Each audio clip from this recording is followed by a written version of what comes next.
네, 안녕하세요. 지구전선TV의 김팀장입니다. 혹시 센터를 창업하시고서 어떤 업무를 진행해야 될지를 몰라서 수급자를 놓치신 적은 없으신가요? 네, 그리고 컨설팅 교육 문의에 관해서 저희가 상담을 받다 보면 수급자는 한둘 있는데 서류 작성에 관해서 뭘 해야 될지 몰라서 작성을 해둔 게 없다. 수급자 상담을 어떻게 해야 될지를 모르겠다라며 문의를 주시는 경우가 있습니다. 그래서 이번 영상에서는 수급자가 발생했을 때 월간 어떻게 운영을 해야 될지, 연간으로 업무를 뭐를 봐야 될지에 대해서 싹 정리를 해드리기 위해서 이번 영상을 준비를 했습니다. 네, 그럼 화면을 보시면서 저 안내를 드리겠습니다. 첫 번째, 수급자가 발생 시입니다. 방문 요양의 업무는요, 수급자가 생겨야지만 저희가 업무가 진행이 됩니다. 해서 수급자가 발생하였을 때 기간의 업무를 정리를 하기 위해서 수급자별로, 종사자별로 이렇게 관련 업무를 정리를 해두었습니다. 우선 수급자라는 거는 장기 요양 인정은 등급을 받으신 분을 대상으로 저희가 업무를 진행을 합니다. 네, 그래서 장기 요양 인정 등급을 받으신 분에 관해서 계약서를 작성을 해서 두 부를 나누시고요. 또한 어떠한 서비스를 받으신지에 대해서 급여 제공 지침을 교육을 하셔야 됩니다. 그 뒤에 어르신별로 컨디션을 꼭 체크를 하셔야 돼요. 그게 이제 위험도 평가입니다. 저희가 다른 영상에서도 소개는 해드렸었는데요. 위험도 평가를 토대로 어떠한 욕구와 어떠한 서비스를 받으실 수 있는지에 대해서 욕구를 평가를 하셔야 되시고요. 그를 통해서 저희가 급여 제공 계획서를 작성을 하셔야 됩니다. 네, 여기서 다른 점으로 개인별 장기 이용 계획서와 저희가 급여 제공 계획서가 다르시에는 변경 사유서를 작성을 해두시면 되십니다. 이거에 관해서 저희가 두 번으로 나눠서 저 영상을 나온 게 있죠. 그 뒤에 이제 어르신이 서비스를 받으셔야 되잖아요. 그러면은 어떠한 서비스를 받을 수 있는지 범위, 직원을 어떻게 대우를 하셔야 되는지에 대해서 교육을 시켜주신 후에 저희가 종사자가 뽑히면 이거에 맞춰서 일정을 등록하시면 되십니다. 네, 말로만 하면 좀 간단하죠. 네, 그럼 종사자 관련해서 이 어르신을 저희가 소개를 받기로 했습니다.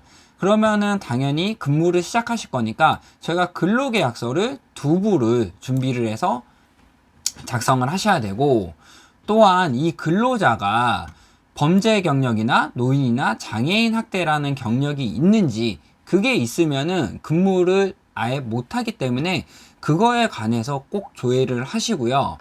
그리고 건강검진을 진행을 하신 거를 확인을 하셔야 됩니다. 그거는 건강검진 결과서로 확인을 하는데, 여기서 일반적으로 보건소에서 받으신 것들로 하셨다가 인정을 못 받, 평가 시에 인정을 못 받으시는 경우가 있습니다.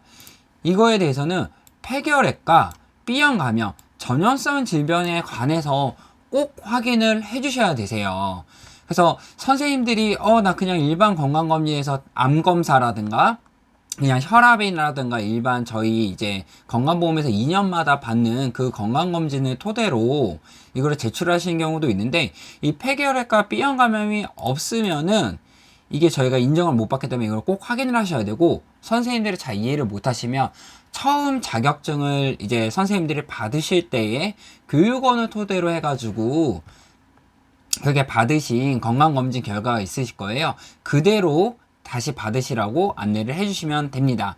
그리고 저희가 업무를 이제 볼 때는 유니폼이나 명찰 등을 선생님께 제공을 해서 근무 시에는 내가 요양보호사다 라는 걸 확인할 수 있게 유니폼을 제공을 해주시면 되고요.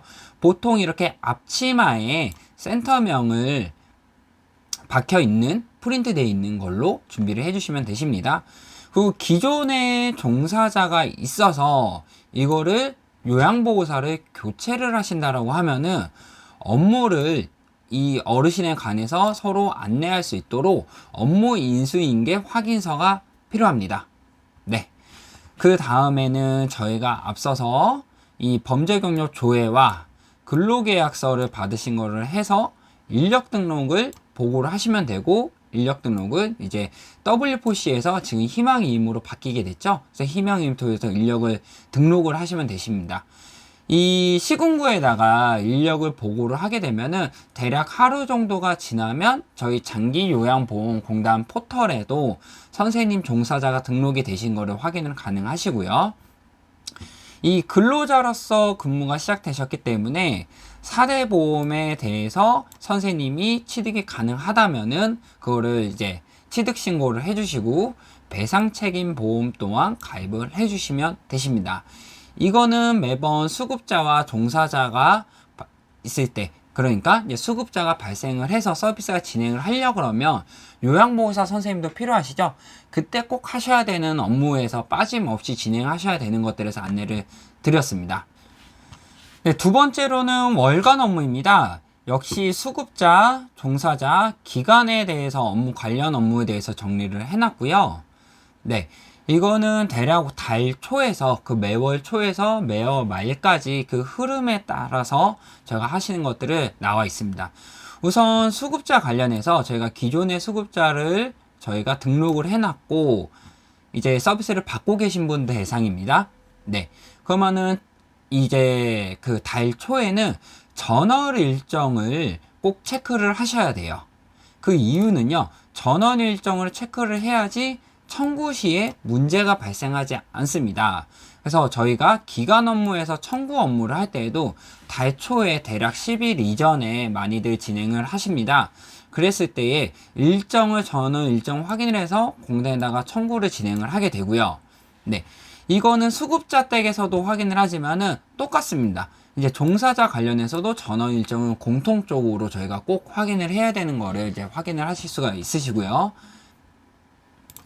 그러면 저희가 이제 모니터링을 사회복지사가 방문을 해서 방문 상담 모니터링을 진행을 하셔야 되고, 그때 업무 수행 일지를 작성을 하시면서 수급자의 지금 컨디션이나 현황, 그리고 근로자가, 종사자가 잘 서비스를 진행하고 있는 건지에 대해서 확인을 하시면 되십니다.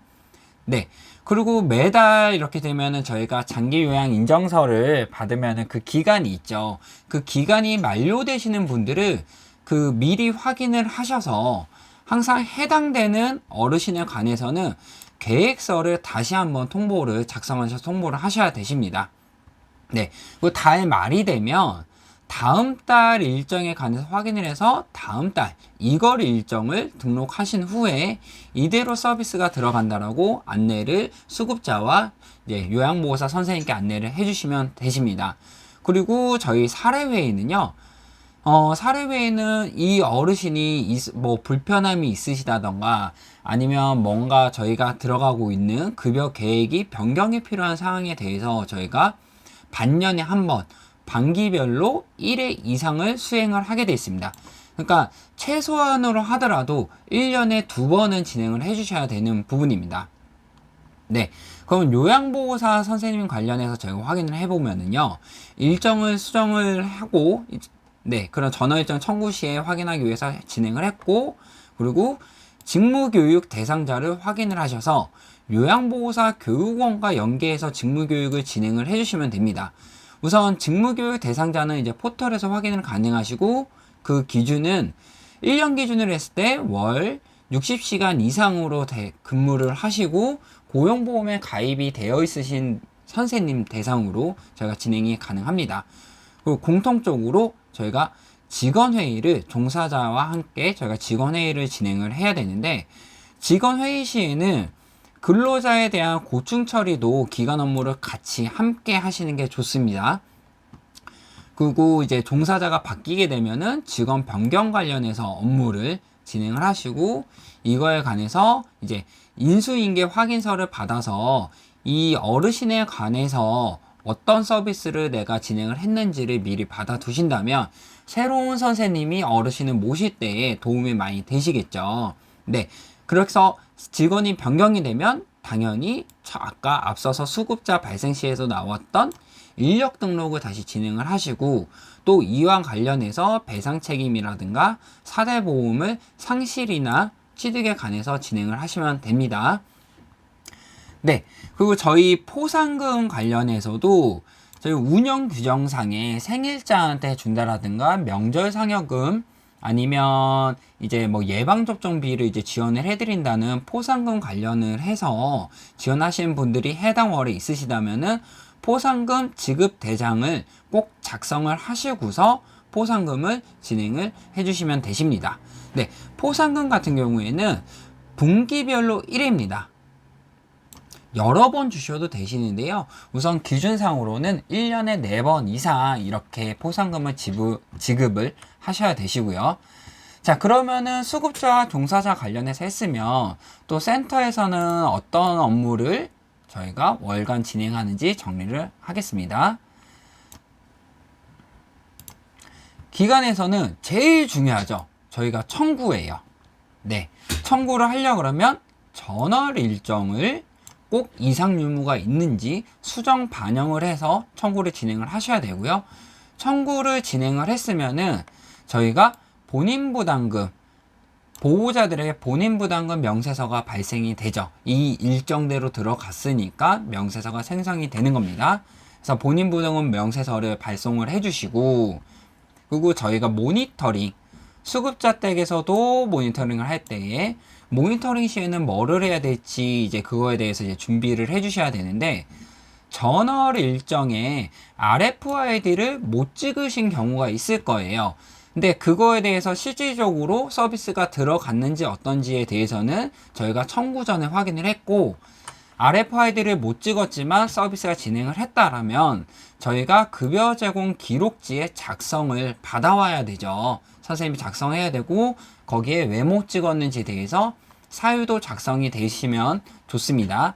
그래서 모니터링을 저희가 갔을 때에 업무 수행 일지를 작성을 했고, 그러면 모니터링을 저희가 다녀왔고 그 이후에는 이 일지, 상태 변화 기록지, 그리고 수급자 댁에다 드리는 본인부담금 명세서, 또 업무 수행 일지를 세트로 보관을 해주시면 되는데, 업무 수행 일지에 관해서는 따로 그 해당 월별로 쭉 모아서, 그러니까 수급자별이 아니라 해당 월별로 전체 수급자를 모아주시면 되십니다.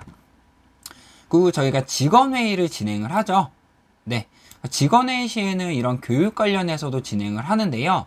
그 교육과 이달에 선생님들이 이제 고충 처리가 있으신지를 꼭 항상 확인을 해서 고충 처리에 관해서도 직원회의 시에 의견을 수렴을 해서 고충 처리 절차에 맞춰서 네, 진행을 해주시면 되십니다. 그러고 나면 다음 달 10일까지는 선생님들 이제 급여를 저희가 지불을 했으면은 근로소득세를 신고를 해주시면 되시고, 또 저희 센터장님과 사회복지사는 출퇴근 기록지를 작성을 해두셔야 됩니다. 그 출퇴근 기록지는 출퇴근 기록 대장으로 보관을 해서 맞춰주시면 됩니다. 네, 세 번째로는 저희의 이제 연간 업무. 연간 업무는 이제 앞서 얘기 나왔던 그 월간 업무를 12번 반복하시면 그게 연간 업무나 마찬가지입니다. 거기서 이제 사례회의라든가 직원회의, 포상 관련해서도 제가 간략하게 설명을 드렸는데, 그 외에 1년에 꼭 한 번씩은 하셔야 되는 업무들이 있습니다. 그거를 한번 정리를 해드렸는데요. 우선 수급자 관련해서는 급여 제공 계획서를 다시 한번 재통보를 하셔야 됩니다. 그 이유는 1년 이상 됐을 때 이 어르신에 대해서 평가를 다시 하라고 되어 있고요. 평가를 다시 한번 하면은 급여 제공 계획서를 다시 작성을 하실 수밖에 없어요. 그래서 이거는 1년에 각 수급자별로 1년에 한 번씩은 작성을 하셔야 되는 거고, 마찬가지로 개인별 장기 이용 계획서와 저희가 작성한 급여 제공 계획서가 내용이 다르다면은 급여 변경 사유서를 꼭 작성을 해주시고요. 그리고 1년마다 수가가 변동이 되죠.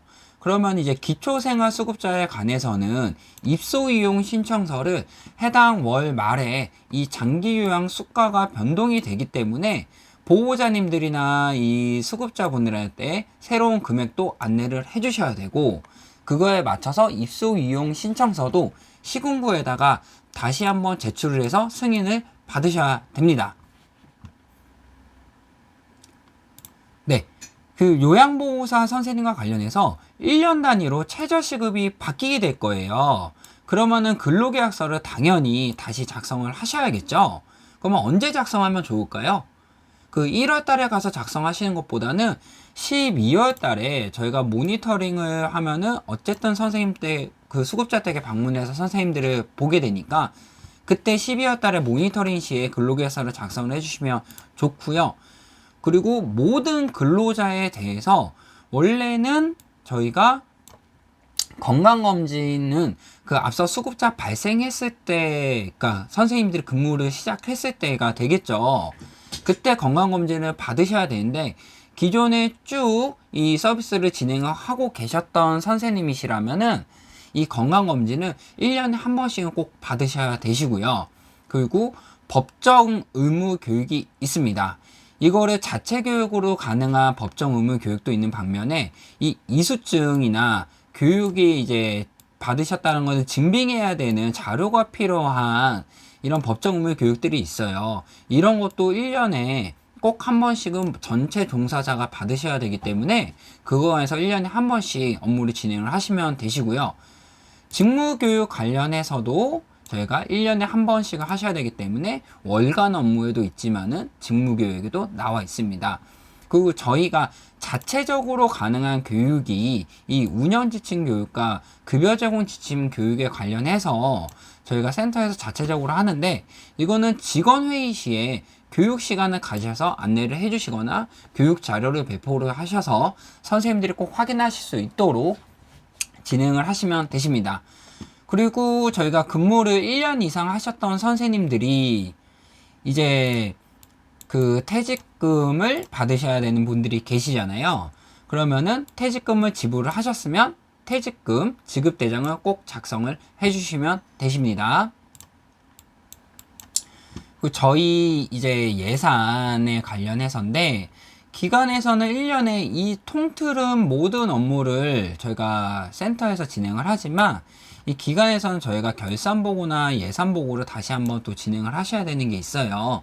이거는 이제 W4C 관련해가지고 세입세출 결산인가 W4C의 예산서를 보고를 하셔야 되는데, 그래서 제출 기한 같은 거를 참고로 알고 계시면은 이거를 직접 안 하시고 세무사 사무실에 연동을 하면은 알아서 좀 해주시지만, 그 부분에 대해서 알고는 계시면 좋은 게, 결산 전년도에 관해서 보고는 그 다음에, 그러니까 보통은 올해겠죠. 올해 3월 말까지 전년도에 어떻게 세입세출이 됐는지 대해서 결산을 보고를 해주시고, 그리고 매해 12월 말에, 이번 연도 말에는 이제 다음 연도에 어떤 예산으로 운영을 하겠다라는 예산서를 보고를 해주시면 됩니다. 네, 이렇게 수급자가 발생했을 때 월간 업무를 진행하시고 연간 업무를 진행하시는 것에 대해서 한번 정리를 해드렸습니다. 이대로 진행하시면 방문 요양 업무를 보시면서 이제 운영과 평가를 함께 충실히 준비가 가능을 하실 거고요. 저희 지급정성에서는요, 기존의 평가 컨설팅 외에 많은 요청에 의해서 저희가 직접 방문을 해서 진행하는 이제 초보자, 초심자에 관련해서 운영 컨설팅 교육 프로그램을 저희가 새로 기획을 했습니다. 앞서 설명드린 것들을 이제 함께 진행을 하면서 조금 더 심화 과정과 합쳐서 하는데, 그거를 좀 소개를 해드리려고 합니다. 방문 요양 어떻게 운영을 해야 될까요? 우선은 저희가 방문 요양을 진행하시려고 그러면 수급자 발굴을 위해서는 아셔야 되는 내용들이 있습니다. 그에 관해서 안내를 드리고, 앞서 설명드렸던 수급자 발생 시에 월간, 연간 업무를 좀 정리를 쭉 다 해드린 후에 이제 센터랑 수급자 관련해서 정리하셔야 되는 파일 하나로 서류를 빠짐없이 준비를 하실 수가 있습니다. 그거에 관해서 저희가 수급자 파일 작성에 관해서 실무를 안내를 드리고, 또한 이거에 대해서 직접 작성을 해보시면서 업무에 익숙해질 수 있도록 저희가 도움을 드립니다. 그 외에 종사자 관련해서 사대보험이라든가 퇴직금이라든가 뭐 그런 부분에 대해서 관련된 업무를 정리를 해드리고, 직원회의, 사례회의, 고충처리나 포상금, 앞서서 나왔었던 그런 업무들을 해야 되는 건 알겠는데 어떻게 해야 될지에 관해서 다시 한번 저희가 교육을 해드리고, 그리고 저희가 이렇게 하루에 오전에 시작을 해가지고 오후에 하루 동안 쭉 저희가 방문을 해서 교육을 컨설팅을 진행을 해드립니다. 저희가 이제 마감 시간이 이제 미정으로 나와 있죠. 질문이 사라질 때까지 저가 직접 대표님들의 질문이 사라질 때까지 끝까지 저희가 질의응답을 해드리고, 물론 이렇게 진행을 이제 해드리면서 저희가 매뉴얼 보시면서 따라 하실 수 있고 참고할 수 있도록 매뉴얼 책자를 제공을 하고, 예시 서식도 참고하실 수 있도록 예시 서식과 샘플 파일을 제공을 해드립니다. 그래서 이 부분에 관해서 관심이 있으시면은 이제 저희 카카오톡 채널 지극정성 시니어 케어를 통해서나 상단에 나오는 전화번호로 연락을 주시면은 저가 직접 안내를 드리고요. 네. 그래서 이상 영상을 시청해 주셔서 감사드리고, 지극정성 시니어 케어의 김 팀장이었습니다. 감사합니다.